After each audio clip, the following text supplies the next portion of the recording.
mouth, if I do not remember you, if I do not set Jerusalem above my highest joy.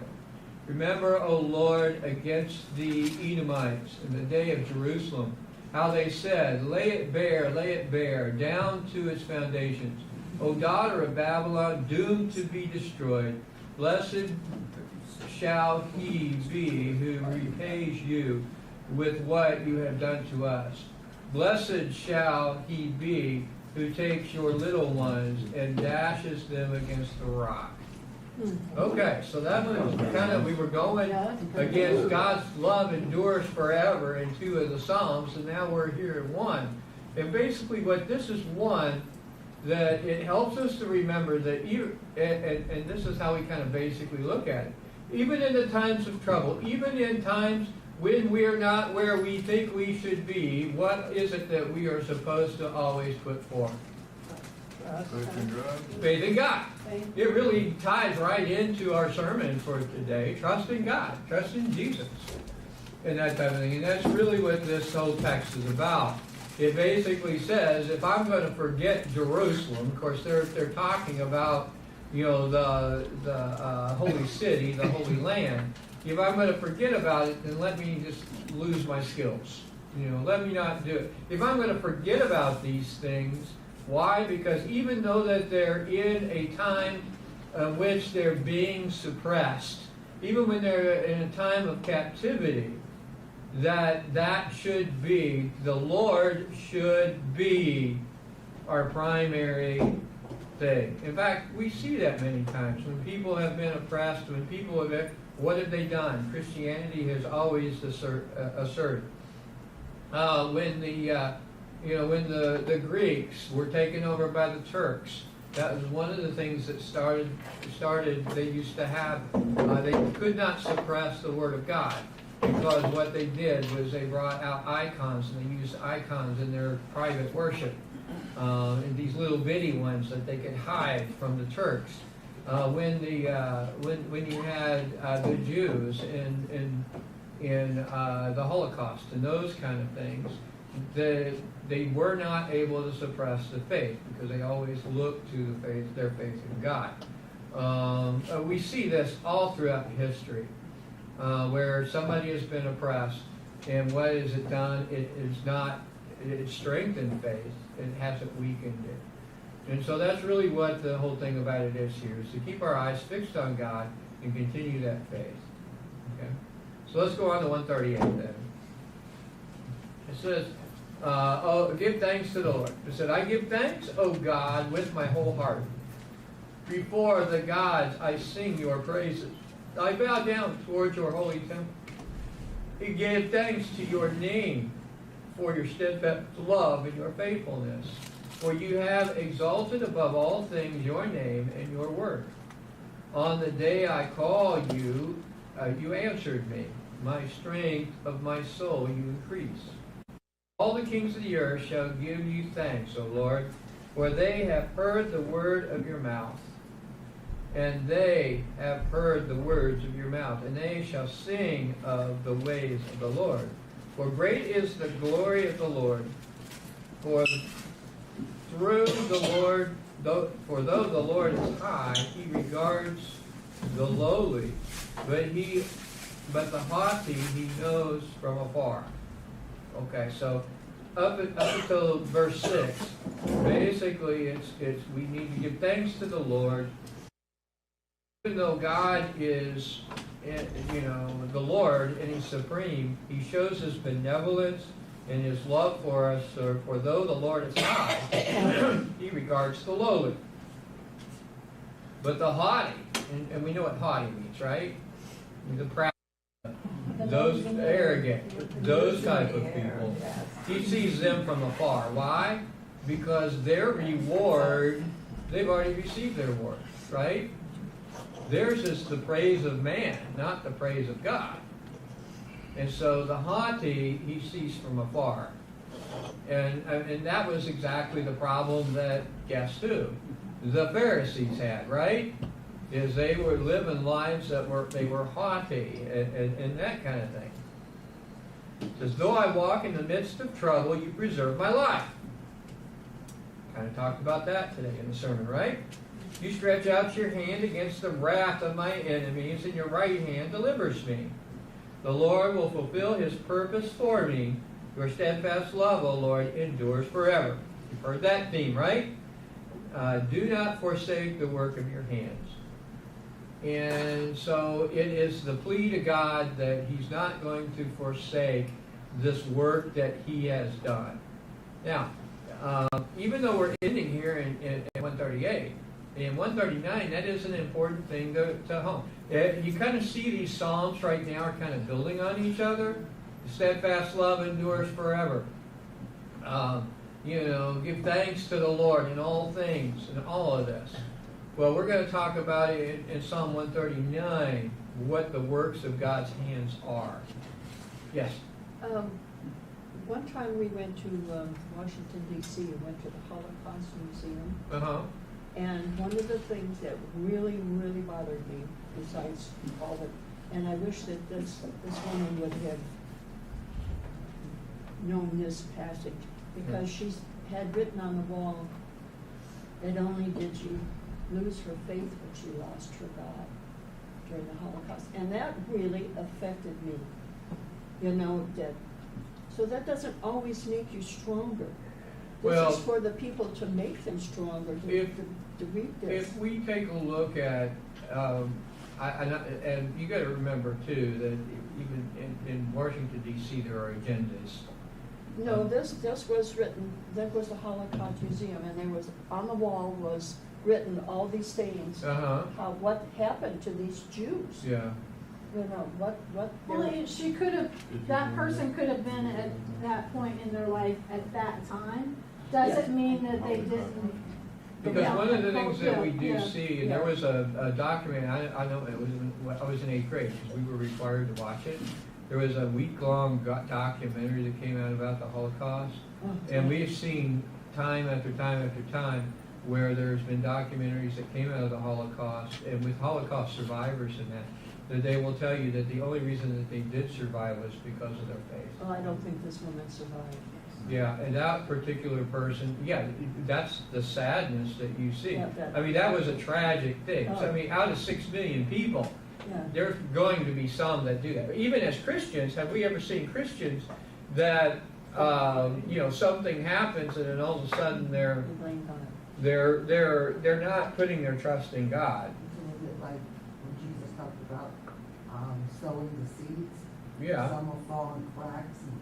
In a way, it's more of the aspect of the ones that get choked out by the thorns and the thistles and all of that stuff, but the weeds. Yeah. Because what happens is that there are those that are out there, or you could equate it either to that or to the ones that fall on the rocky soil and get burnt up. They're enthusiastic at first and that. So I would be, those statements should be impacting. And it was. Of all the things that I saw, the little children's shoes, it was a heartbreaking. Well, it was. You got 6, but Psalm 139 will speak to that. Yes. And we really, because that was a terrible, awful situation. It was pure evil. It was pure evil. It was pure evil. To be able to destroy 6 million people just because, but I hate to tell you, we're going through that in this country right now. I was just thinking that. The persecution of the Jews. And see, the thing about it is that they're persecuting anybody that's Jewish. There are many of those Jews that are being persecuted. They're Messianic Jews, which are people who believe in Jesus and the resurrection, that believe thoroughly in Jesus. And it's going to become, Christians are going to be next. Probably. Yeah. Probably. Maybe. And that's where you got about, the good thing about it is that we're seeing more and more out of the younger Gen Zs, that there kind of seems to be a start to an ignition of faith again. The pendulum. The pendulum's starting to swing. I wouldn't say it's going to change tomorrow, because it took us 30-some years to get here. It took a generation to get here. It's going to take a generation to get back. But the reality, but this is what affluence does. Affluence creates a self, well, it creates haughtiness. That's what it does. Arrogance and those kind of things. Where I don't need God. I don't need God. I don't need church. I don't need those things. I got plenty of money. I can take care of myself. But the problem is that you've got people that are coming out that have followed the system now that aren't being served by the system. People that are going through college and have $100,000 worth of non-forgivable debt. You've got to remember, student loans cannot be bankruptable. You can bankrupt everything else, but you can't bankrupt student loans. And when you can't bankrupt a student loan, you're under their control. You truly are under the serpent's, chin. I know when our daughter went this many years ago, it was like 30,000. My granddaughter's 150,000. Yeah. I told her, I said, let me go buy you a house But, and get it over with. but the worst part about it is they're coming out and they can't find jobs. Which jobs, but it isn't paying what they said it was going to Right, pay. and there's several reasons. Some of those are once again, well, number one, they have unrealistic ideas of work. Yeah. In fact, I've heard this past week that even some of the jobs they thought that they were going to keep, you can work from home, they're now being recalled back to the office because they're finding out that the productivity's not there and those kind of things, and you can't do that. Well, that's what I had just put the ad out on ZipRecruiter, and it's like, and all these, I had part-time ads. Not very many people were responding to those. But once I put the full-time ad out there, like I got way more qualified candidates than I ever expected to have. It's like, so Part-time just doesn't. they don't want to try. They don't even want to do the part-time while they're trying to get the full-time. There's like several of them No, don't they're just have not jobs. wanting to work. A lot That's of them because aren't they work. get more money on being unemployed than they would have. part-time. Yeah.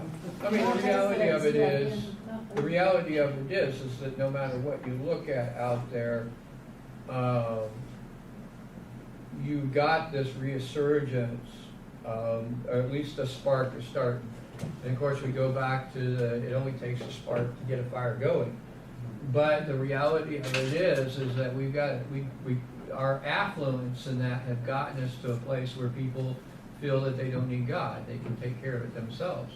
And the reality of it is that they don't find out until it's either too late or they're later on in years.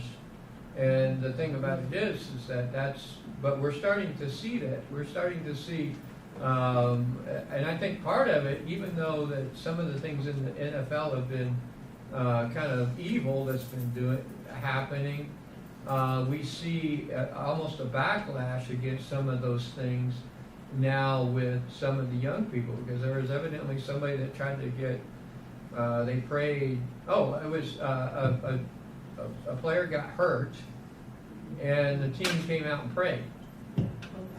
That was just the Yeah, other both- Yeah, both- and so it's those kind of things that will the Browns. do it, and that's where we have to trust in God that's there. He tells us, just like he said in our epistle today, he tells us that he will bring that message, he'll bring that word, he'll bring those things to us. The reality of it is, though, is that we've gotten to a time where things have been good. People have been fat, happy, and lazy. And those times are waning because and I always take it back to this. And you can say it sounds kind of harsh and that kind of thing, but I hate to tell you, it's the way that God created it. The market will always win. Period. Now, it gets artificially messed up because government sticks its nose in. But no matter what, the market will always win. How come? And if you say, well, what do you mean by that? I said, it's all based on supply and demand. Right? It's always supply and demand. How come, how come Mike back there is not driving a spiffy wagon to church? A wagon? In fact, if you wanted to find a wagon, how difficult would it be for you to find a wagon, a buckboard, to be able to drive to church? Well, to Lancaster. Pretty much. You're going to have to, it's going to be pretty hard. You're not going to be able to go to the corner up here, and Spitzer or Abraham's not going to be able to sell you one. Right? Yeah. So, you got that kind of thing. You can still buy them, but it's there. But think about that. How many things have gone out you can't get today because people just don't buy them anymore? And if people aren't going to buy them, they're not going to do it. Every aspect of our life, when it comes to the goods and that are sold out there, still comes down to the market. Right? Yeah. Either if it's like restaurants. Think about it. Why did Golden Corral close? I know.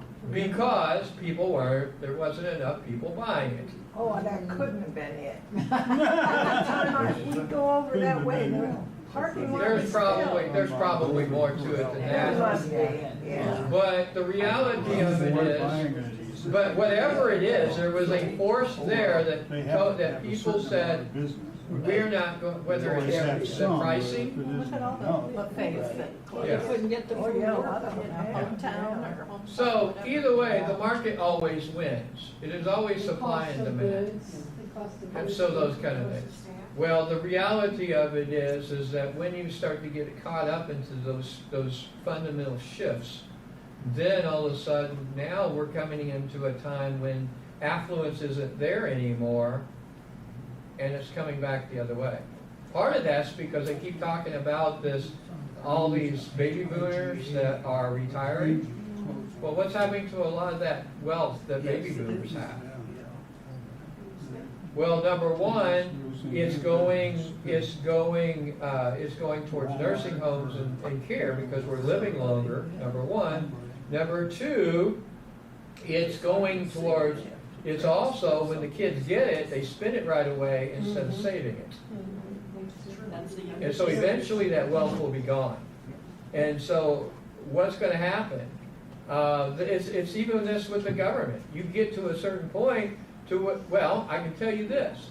Jonna, and this is a real life aspect. Jonna received a thing from Section 8. They said no more increases in rent because we don't have enough money. There's gonna be a shortfall this year. There's going to be a shortfall, which means there are going to be people that are going to lose vouchers. And so you get to a certain point to where the system can't pay for it and you start losing it. And eventually the market will push it back to where people have to work or they're going to starve. Period. I mean, it's the way. I mean, when we grew up, if you wanted to eat, what do you have to do? Work. And so it's going to be the same thing. If you're going to want, because these free programs, they just can't go on forever. They just can't keep going because you have to shift it from one person to another, and if you don't have people to shift it from, how's it going to get paid for? And so you see those type of things that are going to start hitting our societies. We're going to be, most of us, we'll start to see this kind of thing, but it's probably going to hit in the next 20 years because of those kind of things. There's just not enough. And so you see a readjusting, and it's the market forces. And you got to realize that has been put into place by God. That total tendency, God sets up the system. Now, the abuses of the system, it's just like every other sinful thing, right? but it's the way that it works. It's the science. It is actually a science, the way it works. Supply and demand.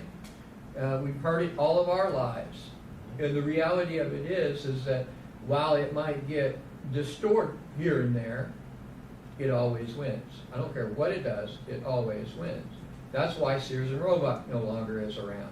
That's why you've got other places that are no longer around. That's why you can't go out and buy a buckboard anymore unless you absolutely go and find looking for it. And you're going to spend a pretty penny for it because it's a specialty item. It's not made on an assembly line.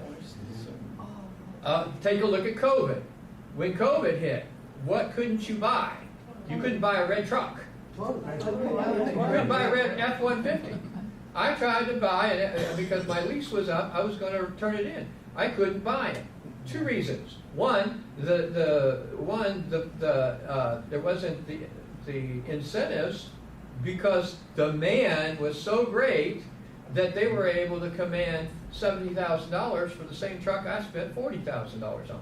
Today, however, you can go back and you can get that truck a little bit more, but you can still find that truck in a reasonable thing, and you can find a red one.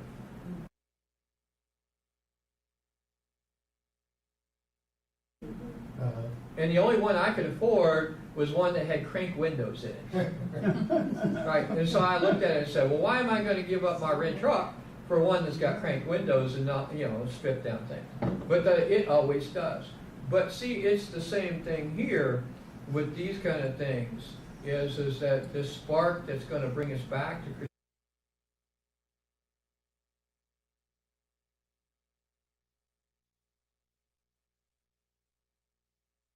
trouble, people start to seek solutions. Well, the problem is the world doesn't offer solutions. Now, does that mean everybody will? In 6 million Jews that got destroyed, I'm sure there was a handful of them that lost their faith.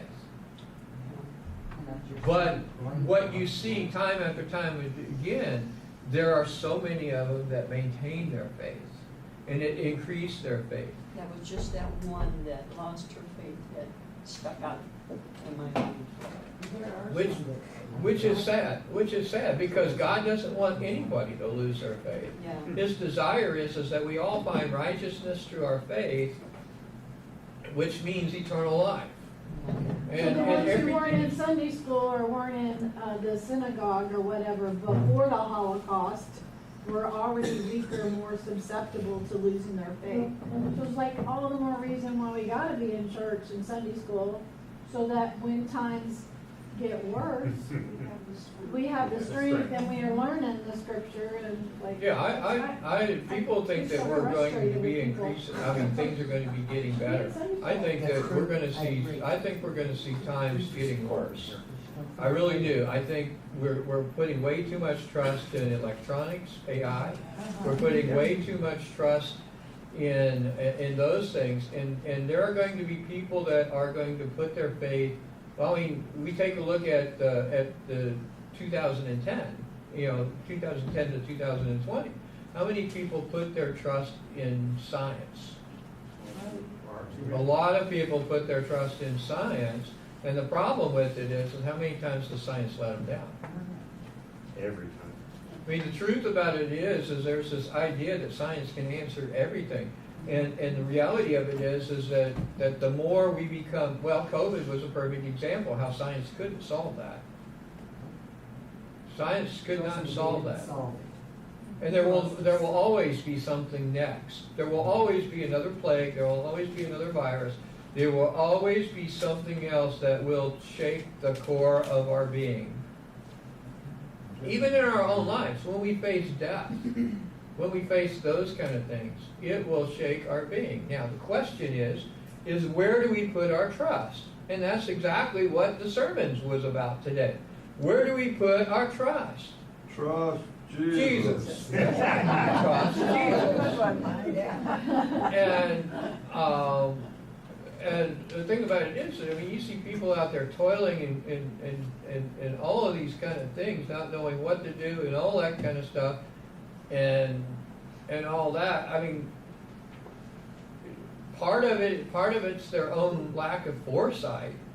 I mean, right now, I'm getting these excuses, and I'm sure John is getting, well, I had to get stuff for my kids for school. Yeah. So they're late paying their stuff. Right? Well, you knew it was coming. Why didn't you say? But the problem is that we've got too many people that look towards the world. We got too many people that are looking towards immediate satisfaction. We got too many people that are looking to their enjoyment rather than the fact of you've got to earn a living and you've got to do those things. And those things aren't the important thing. The important thing is to do exactly what our text said today, that we need money bags for heaven, not money bags of the earth. And of course, money bags of heaven is basically people. That's right. Well, that's the most important thing, is people. And that's where 139 is going to be. This is one of them where we hear the preciousness of life. In fact, it is one of the things that I deal with a lot. Maybe I was going to do this after I went through it, but let me talk about it as I go forward. And some of it you can read depending on which study Bible that you have. It talks about the preciousness of life. And of course, we're in the midst of, we've been for years, so in 50 years, this country has discussed pro-life or abortion and that kind of stuff. And you have those like Planned Parenthood, and most people don't realize that. You got to realize Planned Parenthood was created out of an evil desire. Did you know that? The whole idea of it was to eliminate the black race. Even the name is misleading. It is. Margaret Sanger. that on purpose? If you want to study something, study Mark Sanger. Mark Sanger. Elizabeth Sanger. The whole purpose of it was that they believed in basically eugenics. What they wanted to do is to create a superior race. What does that sound like? Hitler, right? Okay. What she wanted to do, and she saw a lot of the poverty and that kind of thing, was where? In the black community. It still is. I hate to tell you, the Hispanic community is not as poor as the black community. One of the reasons why is we've kept them enslaved because of the governmental policies that we have out there that keep them in a perpetual system of dependence and that kind of things. We celebrate the people that have gotten out of that. And the thing about it is, but Margaret Sanger, when she started Planned Parenthood, the whole purpose was to bring abortion, and actually it started off with birth control. She wanted to put birth control so that the black community would stop having children. And what ended up happening is Roe versus Wade, by its misapplication, actually pushed for abortion. They twisted it to, I hate to tell you, Roe versus Wade had nothing to do with abortion. But yet people were able to take it and twist it and apply it to abortion. And the whole point of abortion, now we're able to not only do that, we're able to destroy births in that. But they also, once they had abortion in their tool chest, they also had it such that now, well, our whole idea is we want a superior race. So now what we can do is we can eliminate birth defects before they're born, right? Most of those are, and here's the reality of it, most birth defects are caused by a chromosomal either splitting or an addition. Trisomy is the biggest reason for Down syndrome, and here's the one you probably haven't heard of for a while, spinal bifida. Those kind of things. Now, the good thing about spinal bifida, we can take care of that in the interuteral now. If not, we can take care of it afterwards. But things like Down syndrome and those kind of things, they're all under the classification of trisomy. And so the whole point about it is, and this is where the lie of prenatal testing falls under. Because we need to be able to tell, and if Jean over here has an extra chromosome growing up in her DNA, then we can eliminate her, because chances are she's going to have some kind of Down syndrome, or she's going to be inferior. Okay? Now here's the problem. Prenatal testing, prenatal testing consists of one particular procedure. And I just lost it. What's the procedure? Huh? Amniocentesis. Amniocentesis. I The amniocentesis. Do you realize that a third of the fetuses that get tested through amniocentesis actually aborts itself? Oh. Did you realize that even in an amniocentesis, it's only 40% accurate? My youngest daughter went and had the test Uh-huh. done, and they told her that the baby was so deformed, it was almost like she wasn't pregnant, the Yeah. baby was so bad. Yeah. And her and her husband went and they talked, and they said, no matter what God gave them, they were Mhm. gonna Yeah. take the baby. And so she said, Mom, will you go back with me? I have to have Mhm. the test done again. They had lost her test, Mhm. the first one, and they're telling her that she wasn't, now she could have went in for an abortion, Mhm. Right. and she has a Yeah. beautiful daughter that has she has four grandchildren Yeah, from that. right. That go. And see, So that's they the were problem. wrong. And that's the problem. And so the argument then comes, and this is where we get it out of there. Where is the value of life? What's the value of life? What's the standard for value of life? Well, ultimately, the standard for value of life comes from Jesus, right? It comes from God. God created all life. In fact, in this is the one where we hear that we were knitted together in the womb, and God knows us. The value of life is not a man-made value. But unfortunately, the world is the one that creates this value that says that unless it's based upon man's ability. Well, if Sherry over there, she's born as a child, she has one arm defective and can't use it. Well, does that belittle her life? No. Does that make her life any more important? Because where do we put this? We put it back into Jesus Christ. We put it into God. Because what life did Jesus die for? All life. All life. Even if the child only lives, the worst trisomy that's out there is one where a child is born and within a week he dies. It dies. Sometimes right at birth. Because it's so deformed it can't live on its own.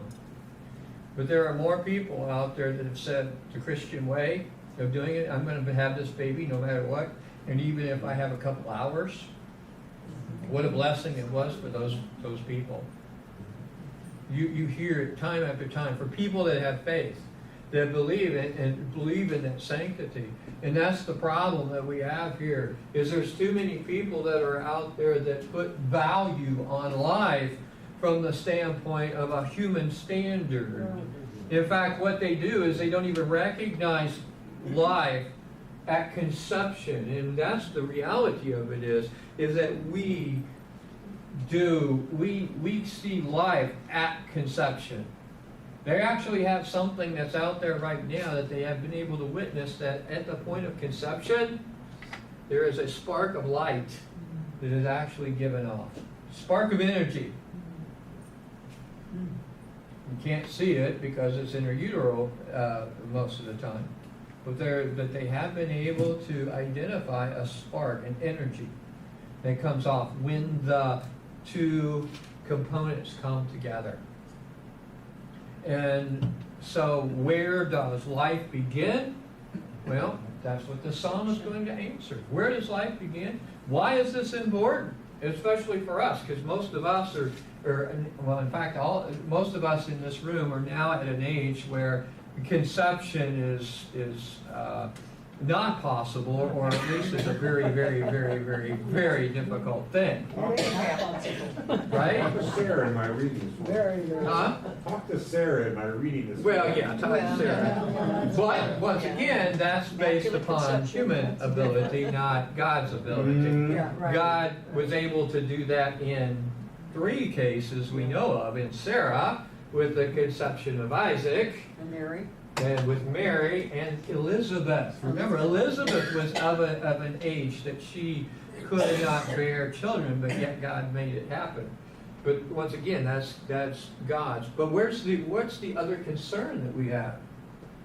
Well, if we belittle life at the point of conception, what do we do when, and we judge it based upon human ability? What happens when you're old enough to where you have to be in a nursing home? Huh? Same thing happens. Well, see, there are people that belittle life. Say, okay, well, Kevorkian was one of those, Yeah. right? Yeah. Kevorkian was one of those. And to say that it's okay for me to take my life just because, or it's okay to take a life because they're not productive anymore. Well, the problem with it is that there are stories. They want to have their life just. Well, we're not talking about from that standpoint. And by the way, Obamacare had a provision in there that if a doctor decided that you were no longer productive, that they can withhold medications that extend your life. Some of those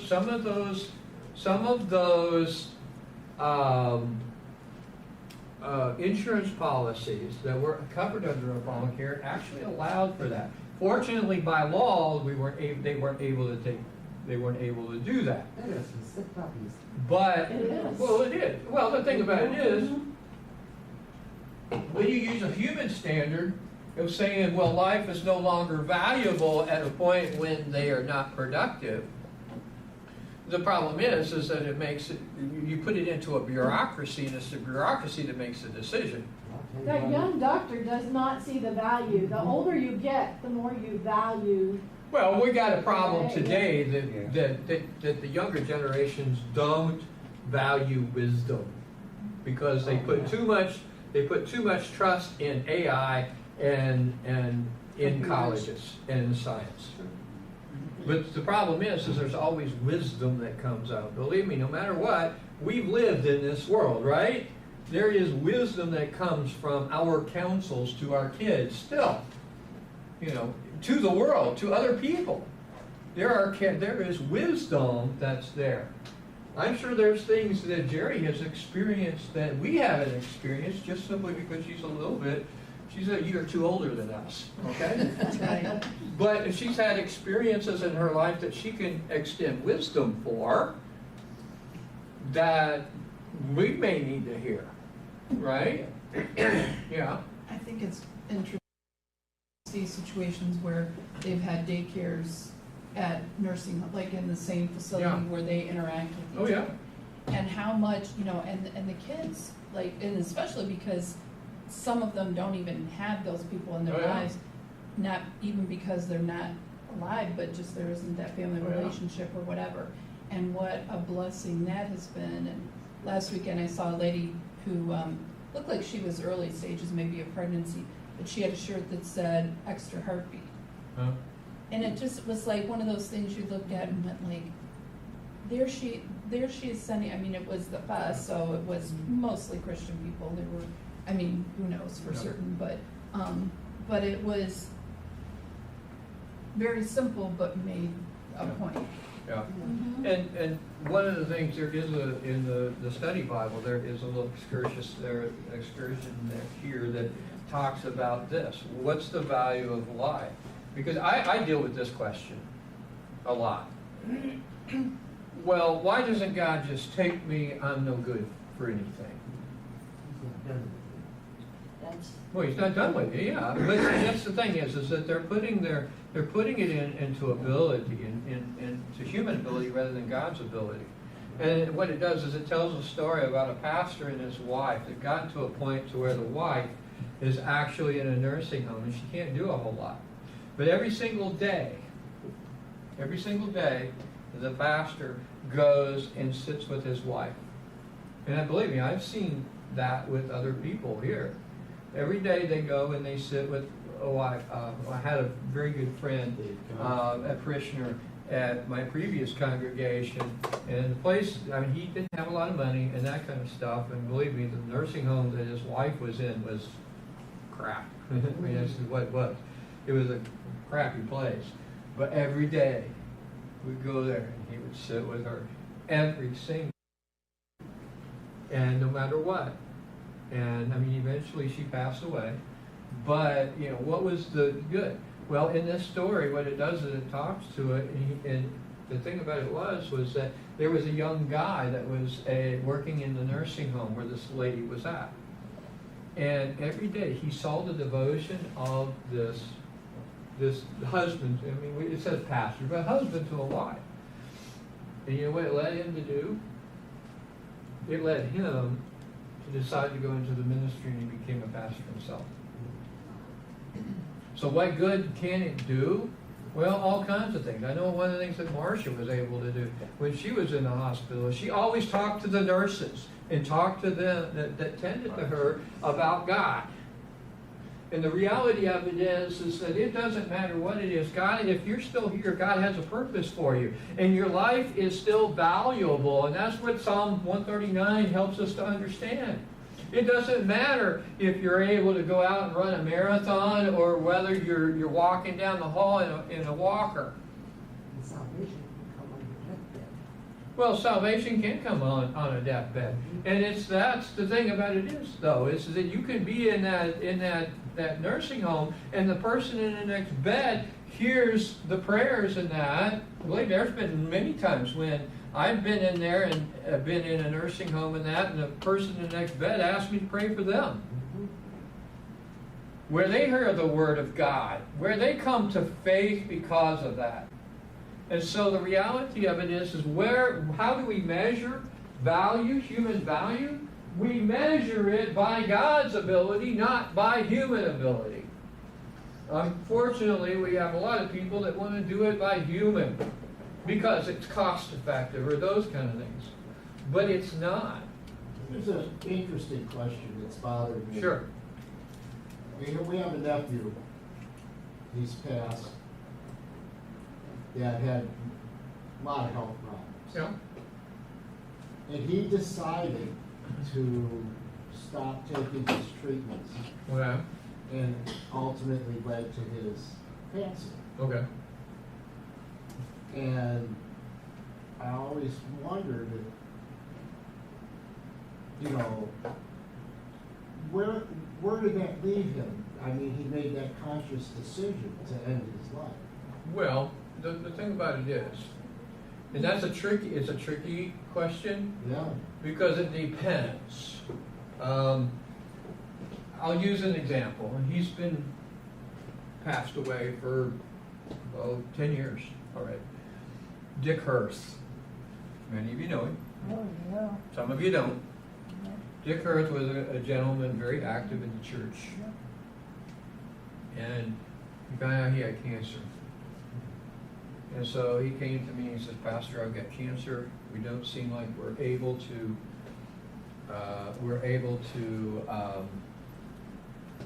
make any headway with this. How should I proceed? Well, I asked him, I said, well, first of all, because he wasn't sure, he said, I say, first of all, death is the enemy. Even though we know that death for us is simply a doorway, it's still the enemy. It's still not something we welcome. which means that we still have value until that point in time when God calls us home, right?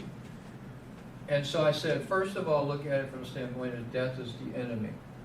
So in other words, if we have an opportunity to get better or that, then we should try. If we However, have the chance If to we have, get better. if we, to sustain, or that way, then it'll sustain our life. Because the truth of the matter is We're all that, gonna die. is you're all gonna die, and if I withhold food from you, are you gonna die? Yep. Okay. So, I mean, there's always something Might like take that. me a little longer. But, well, I tell you this, if I take water away from you, hydration, you will die in 4 days. 4 days, that's it. Most of you in 4 days, you will die if you don't have hydration. So, the reality of it is, so what we do is we look at it, we call that extraordinary, ordinary or extraordinary means. Sometimes medications can be an ordinary means, sometimes it can be an extraordinary means. It depends on what it will do. Now, without knowing it, the question was that extraordinary means of that medication just simply delaying the inevitable? Yes. He was really He sick. was really, he had. Yeah. Here's a perfect example of it. You've got cancer, okay? You've got cancer. And you go to the doctor, and the doctor tells you, we're going to try chemo. You're going to be sick for like 3 months. But after that 3 months, you're going to have a good prognosis to live. That's one thing. You have cancer. You go to the doctor, and the doctor says, you've got 2 choices. We can give you chemo or not. And you ask the doctor, if I take chemo, how much longer will I live? 3 months. So, in that case, I would say don't take the chemo and live life to the fullest. Live life to God. So it really depends on the person. Yeah. And he was Christian. He was. And if especially if there's faith, because that can be a faith-led decision. Yeah. Because sometimes we have the capability of extending life beyond what, let's say this, extending the body beyond, But not like. okay? But not really life. And so sometimes the faithful and trusting thing to do is put it in God's hands and allow God to do what God will do. A perfect example of this where it was misapplied was Terry Schiavo. Does anybody remember Terry Schiavo? Yes. She was the girl who was in a coma. Yep. Had been in a coma for what, 10 years or something like that. Longer than 20 years. that. I 20 think it's years. more like 20 years. The problem with it is, though, is that the only thing that she was on hydration and sustenance. Her body was keeping her alive. And of course there was a court battle to take her off of that. And ultimately they did. But the reality of it is God was sustaining that body, because the truth of the matter is that if I withheld food and water from you, are you going to die? But it is, we have seen people that have come out of 20-year comas. We have seen people that have done that. And if God was going, now, if they would have taken, if she was on a heart-lung machine, then you take them off the heart-lung machine. Because really, you can only keep somebody on a heart-lung machine for so long anyway. And so we have to sometimes measure that type of stuff based upon our knowledge, what our knowledgeable science brings to us at that point, and that. So if he was really sick, and the only thing that medicine really wasn't going to prolong his life, and it was just going to continue to make his life worse because of the medications. So to put his hands and put himself in the trust of God, was okay. It was a faithful, loving, trusting thing to do. Yeah. That's different than, you know, you got cancer, you don't want to live with it, but you're going to live 5 more years. Right. In that case, that's a much different case. So you have to look at it and that's an ethics problem, a Christian ethics problem that you have to deal with, and those are the hard type of things I've had to do. I've had to go in and advise one particular family.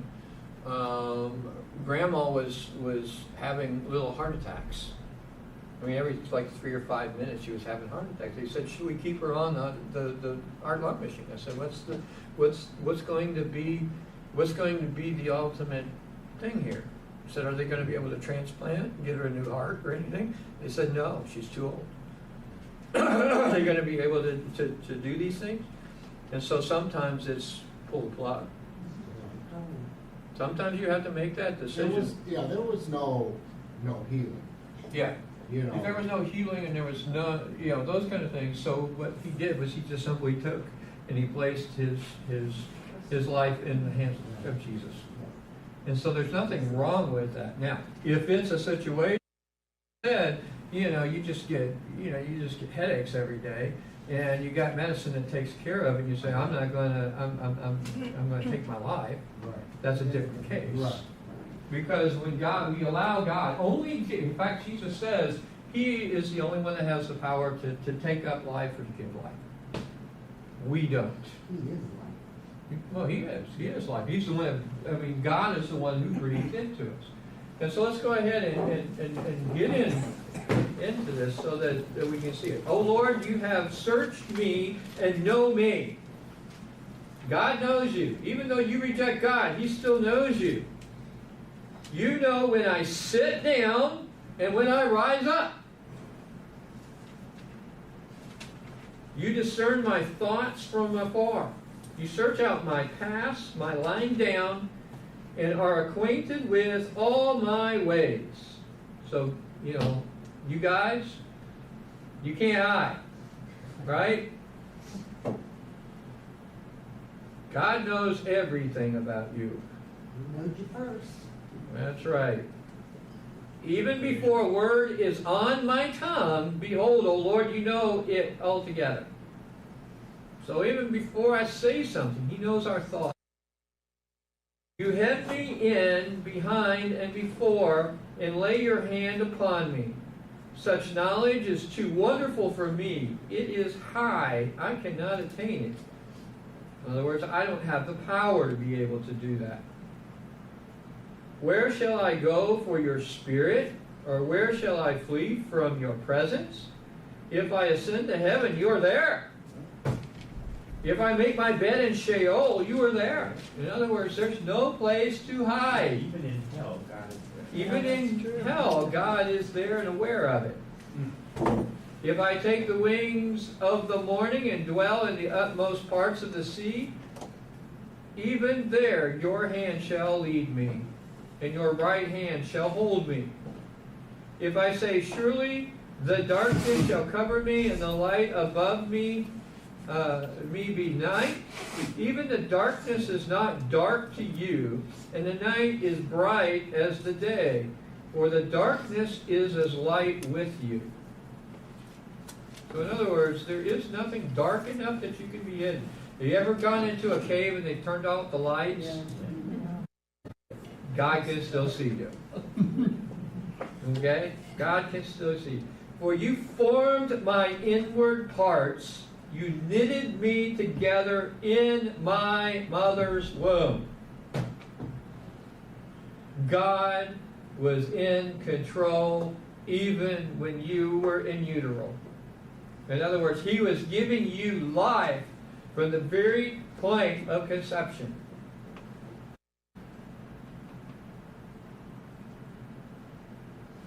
And so, what value is life? To God, it's very valuable. That's Very precious valuable. to God. It's all. You formed my inward parts. You knitted me together in my mother's womb. I praise you, for I am fearfully and wonderfully made.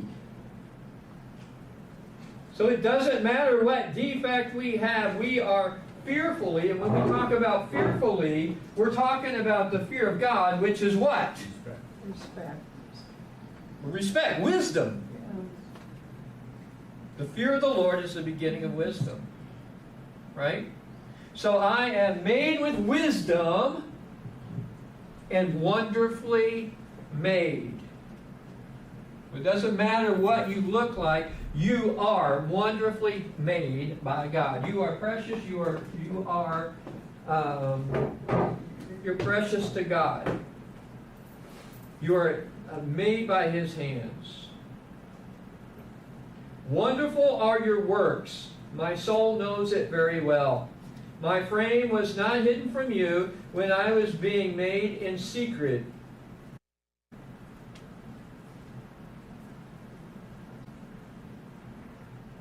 Intricately woven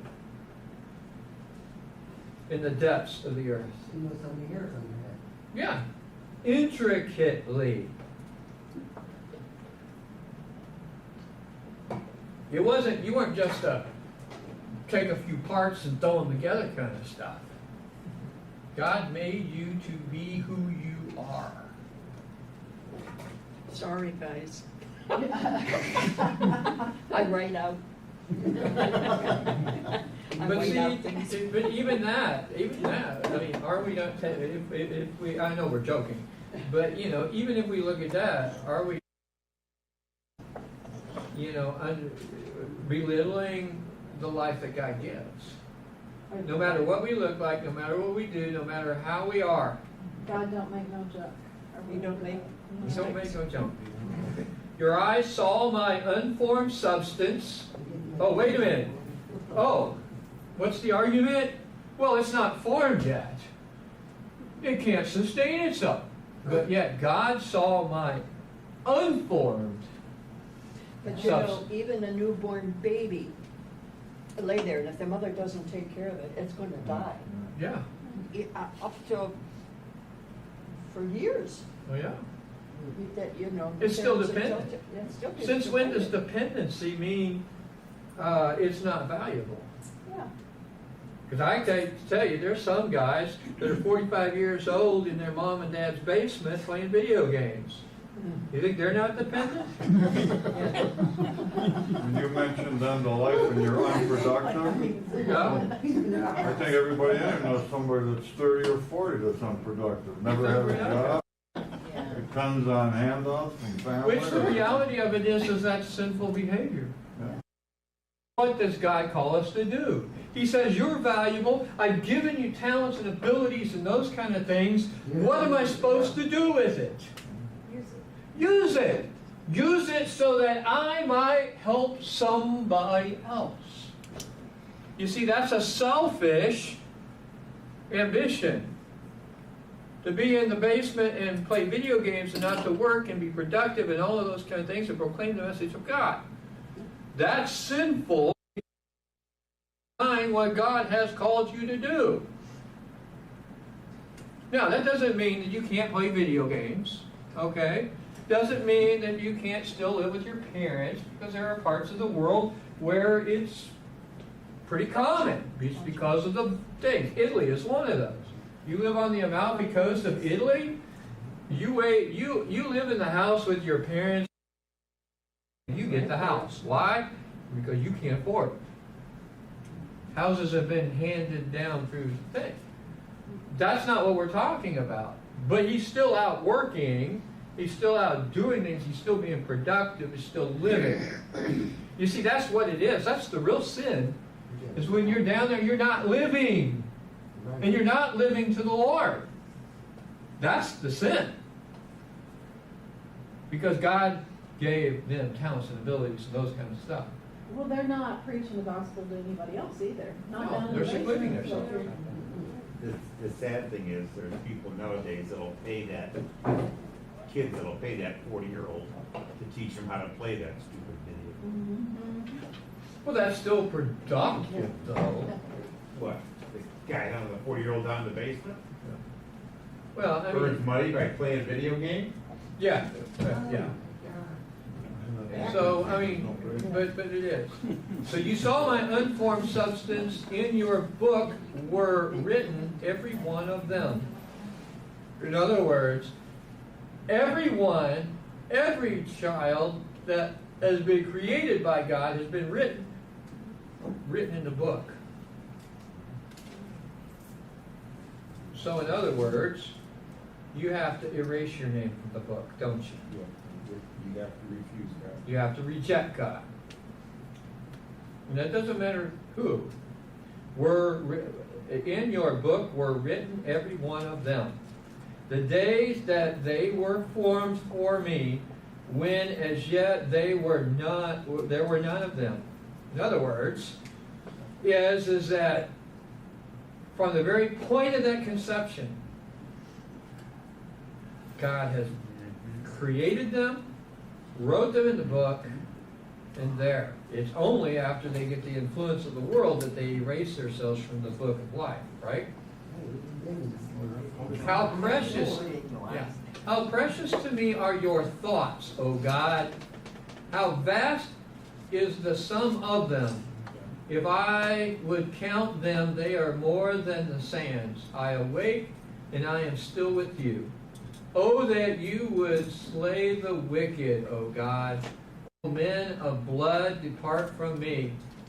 They speak against you with malice intent. Your evil, your enemies take your name in vain. Do I not hate those who hate you, O Lord? And do I not loathe those who raise up against you? I hate them with complete hatred.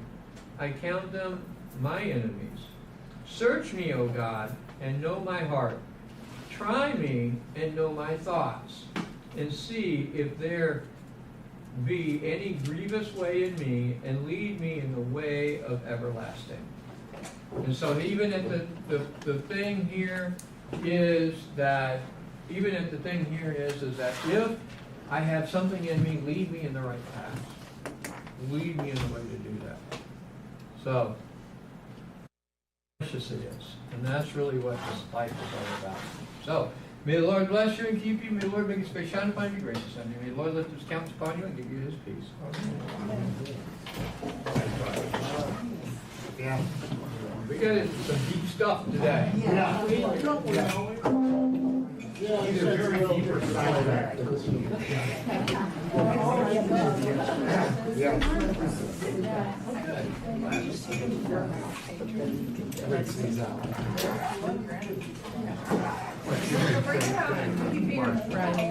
Yeah, we couldn't. His daughter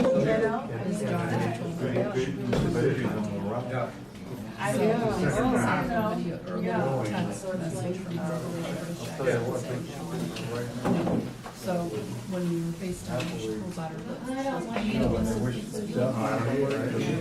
She voted for the guy I don't like. Oh, yeah. Okay.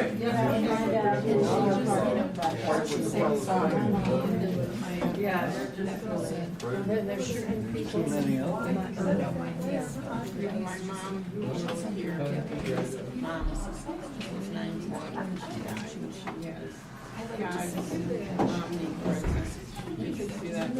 Yeah, wow. But I colored this one. Yeah, that's why I use it. Wow. Because she has her little Colors like